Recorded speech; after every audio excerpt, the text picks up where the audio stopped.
ওয়াকার, এটা মনে রেখো, সবাই কিন্তু তাকিয়ে আছে তোমার দিকে, মানে তোমার যে সেনাবাহিনী প্রায় 2 লক্ষ আছে, সকল সদস্যরা তাকিয়ে আছে। উলট পালট করবা, এবার তোমাকে আগে গ্রেফতার করবে। আমার কাছে সেদিনই খটকা লেগেছে যে 3 দিন সরকার গঠন করা হচ্ছে না 5 তারিখ থেকে। আরো খটকা লেগেছিল, আমি বলবো যারা শিক্ষিত লোকগুলো চুপ্পুর কাছে গেছে আপনার গণঅভ্যুত্থানের পরের দিনই, আমি যখন দেখলাম হাসিনাকে সেভ করে গণভবনে জনগণ গেছে কিন্তু চুপ্পুর ভবনে যায়নি, তখনই বুঝে ফেলেছি গণঅভ্যুত্থান বোধহয় বেহাত হয়ে যাচ্ছে। কেননা চুপ্পু কি করে থাকলো? হয়তো ডক্টর ইউনূস জানেন এটা, পরিস্থিতি শিকার হয়ে তিনি তার কাছে শপথ নিতে গেছেন। আর যে টিচাররা গেছেন বা শিক্ষিত লোকরা গেছেন চুপ্পুর সাথে দেখা করতে 5 তারিখেই বা রাত্রে, আপনারা জানেন না সে বিলুপ্ত হওয়া লোক, তার কাছে কি করে যান? এসব কি খেলা খেলছেন? বাংলার মানুষকে বোঝে না তো? যারা গেছেন ভবিষ্যতে এর জবাব দিতে হবে। কোথায় শিখেছেন? যে সরকার বিলুপ্ত হওয়ার কথা, চুপ্পু কোত্থেকে আছে? আমি শেষমেশ বলবো, ভারতের জনগণকে বলবো, আপনারা আমাদের বন্ধু, কিন্তু আপনাদেরই এক কংগ্রেসের বিধায়ক, আমি এমএলএ পসিবলি, সে বলেছে আর্মি যেন পাঠানো হয়, আর্মি যেন আক্রমণ করে বাংলাদেশকে। ভারতের জনগণ এটা চায় না, আর সেটা সম্ভব না। পৃথিবী ভারতের চরিত্র জানে। এসব বন্ধ করে ডিপ্লোম্যাটিক ওয়েতে ভালো বন্ধু হওয়ার চেষ্টা করুন। এসব বাজে জিনিস বাদ দিন। কতদিন বাঁচবেন? এটা হলো একটা। আর আমি এখন বাংলাদেশের সরকার আশা করি আমাদের লোকই চালাচ্ছে, ভারতের কোনো ইনফ্লুয়েন্স। এইগুলা আমি বলছি, অনেকে আপনারা লিখছেন স্যার আপনি ফেরত আসুন, আপনি না আসলে কিছু হবে না, আপনি তাড়াতাড়ি চলে আসুন। আমি আপনাদের বলছি, আমার পাসপোর্ট 5 বছর ধরে ব্লক করা আছে, আমি লন্ডনের বাইরে যেতে পারি না, আমি এখানে গৃহবন্দীর মতোই আছি। আপনারা দেখছেন এই বিপ্লবী সরকার আসার পরে ভারতীয় রসরা, চোর, গুন্ডা, বদমাশ অনেকে ছেড়ে দিচ্ছে, ভালো মানুষকেও ছাড়ছে। কিন্তু আমার যে মামলা আন্তর্জাতিক কোর্টে, ইন্টারপোলকে বলা হয় কোয়াসাই জুডিশিয়ারি, অর্থাৎ এটা একটা অর্ধ বিচারিক প্রতিষ্ঠান। জাতিসংঘের মতো 195টা দেশ হলো সদস্য, সেখান থেকে বলে দিয়েছে মামলা সব ভুয়া, আমার নাম ইন্টারপোল থেকে উঠে গেছে। কই এই সরকার তো এই ধরনের, আই ডোন্ট রিকোয়েস্ট এনিবডি, আমি রিকোয়েস্ট করি আল্লাহকে। আমি রিকোয়েস্ট করছি না, আমি বলছি আপনারা যারা বলছেন আমাকে চলে আসতে, এই হলো আমার অবস্থা।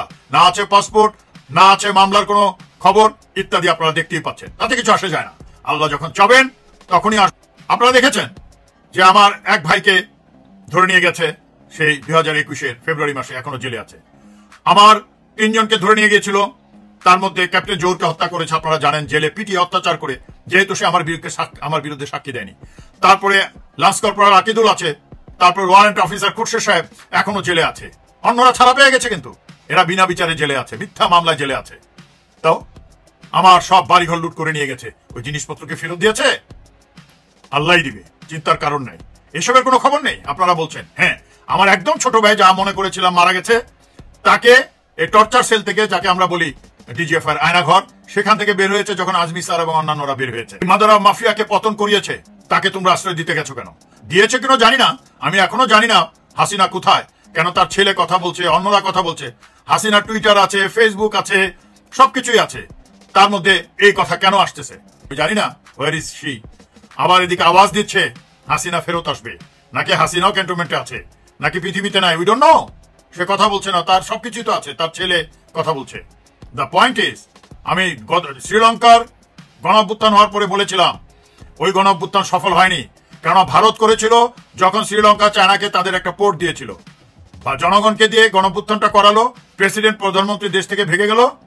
তারপরে যখন আবার ভারতে শান্ত করলো এবং সে প্রেসিডেন্ট পাকসে ভ্রাতৃদ্বয় 2 ভাই পাকসেরা ফেরত আসছে, এবং যেই সরকারের বিরুদ্ধে গণঅভ্যুত্থান করেছিল সেই সরকারের লোকই এখনো চালাচ্ছে, এবং 2 ভাই পাকসি, রাজা পাকসে আর কি পাকসে, এরা এখন আবার নির্বাচন করবে, বুঝতে পারছেন?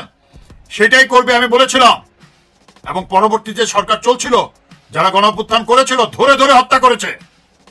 তাই আমি দেশবাসীকে বলবো আপনারা সজাগ থাকুন, মাঠে থাকুন, বেহাত হতে দেওয়া যাবে না। আপনারা বুঝতেই পাচ্ছেন গণভবনের দিকে গণঅভ্যুত্থানের লোকরা গেল, চুপ্পুর দিকে গেল না। অর্থাৎ নিয়ন্ত্রণটা শেষের দিকে নিয়ে নিল, জনগণকে 10 পাতা অনুযায়ী বলল আমরা সমন্বয়ক, গণঅভ্যুত্থান বলল, জনগণ আসলো, দ্বিতীয় মুক্তিযুদ্ধ বলল, 10 পাতায় আছে, আসলো, কিন্তু শেষের দিকে বেহাত হয়ে গেছে। কোনো অসুবিধা নাই, আল্লাহ করেছেন, আল্লাহ বাকিটাও করবে। আপনাদের ঈমান যেন নষ্ট না হয়, আমাদেরকে বাংলাদেশকে স্বাধীন করতেই হবে জনগণের সংবিধানের দ্বারা। কৃষক বিদ্রোহ হয়েছে, যে অফিসারদের জন্য আজকে তাদের এই অবস্থা, সব অফিসার না, কিছু অফিসার আর পুলিশ প্রধানের জন্য। এসব করো না, আমি এখনো তাদেরকে ওই ধরনের আদেশ দিচ্ছি না, কিন্তু আমাকে বাধ্য করো না।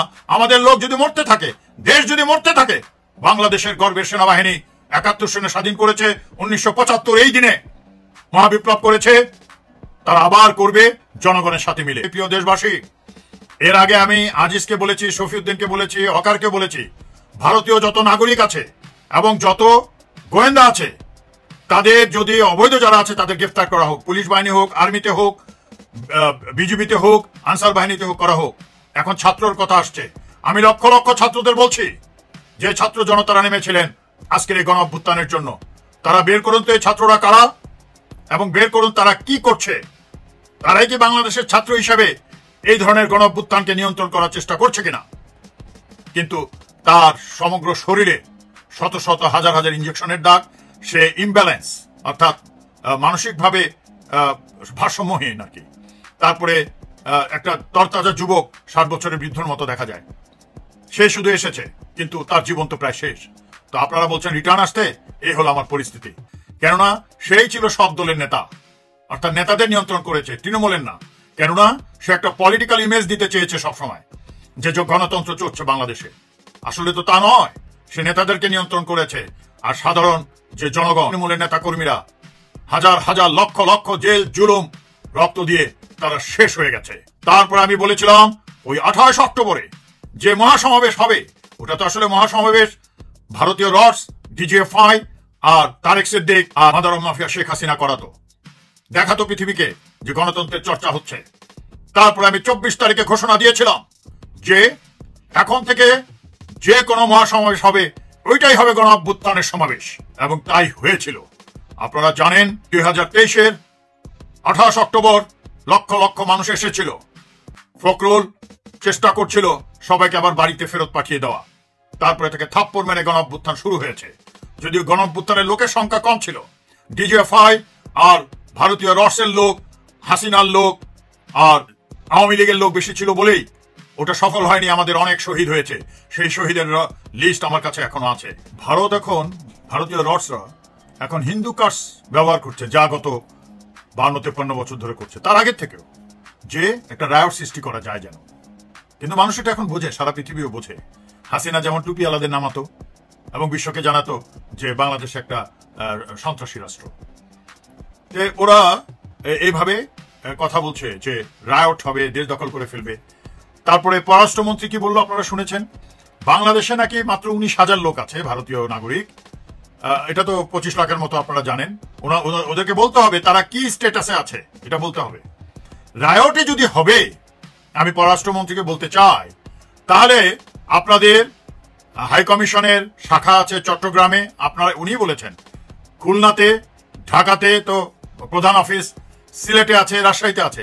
তাহলে মাদার অফ মাফিয়ার মতো শেখ হাসিনাকে শত শত মানে লোকের গুলির সামনের থেকে তাকে উৎখাত করেছে, আর আপনি বলছেন যে আমরা হিন্দুদের বিরুদ্ধে কাজ করছি। তাহলে তো আপনার এমবেসি গুলো ৪-৫টা যে আছে, এগুলো তো হাই কমিশন গুলো দখল করার কোনো বিষয় ছিল না, আক্রমণ করার কোনো বিষয় ছিল না। এসব মিথ্যা রটনা করবেন না, স্টপ ইট। ধন্যবাদ।